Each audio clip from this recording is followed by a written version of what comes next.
এইটো দেখা পাইছে ৰিলায়েন্সে উলিয়াইছে আপোনাৰ পানী বটল ইণ্ডিপেণ্ডেন্স নাম দিছে আৰু ইয়াৰ মুখ্য বৈশিষ্ট্যটো হৈছে যে এটা জাতীয় পতাকাৰ চিহ্নিত ইয়াৰ যিখন পেপাৰ হয় পেপাৰখন দিছে আচলতে নাম থকা ইণ্ডিপেণ্ডেন্স আৰু এটা কথা হৈছে ইয়াৰ আপোনাৰ 750 মিলিলিটাৰ আছে কেৱল মাত্ৰ 10 টকাতে আপুনি 750 মিলিলিটাৰ পাইছে কিন্তু আগত 10 টকাত আপুনি পানী বটলটো আধা লিটাৰ পায় বা 500 ml পায় কিন্তু ইয়াতে আপোনাৰ 750 মিলিলিটাৰ দিয়া হৈছে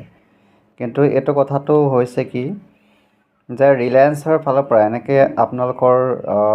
বৃহৎ পুঁজিপতিবিলাক আহি অসমখন লুটি আছে কিয়নো এতিয়া যিখিনি থলুৱা পানী ব্যৱসায়ী হয় তেওঁলোকৰ পেট মৰিছে বুলি ক'ব পাৰিব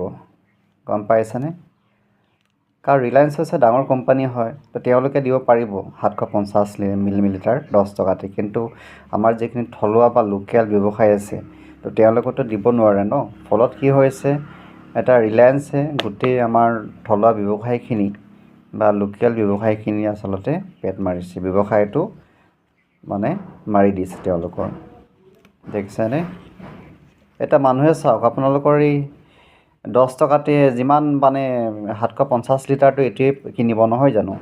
10 টকাত আপোনাৰ ধৰি আপোনাৰ 500 মিলিলিটাৰ বা আধা লিটাৰ পানী বটল কিনিব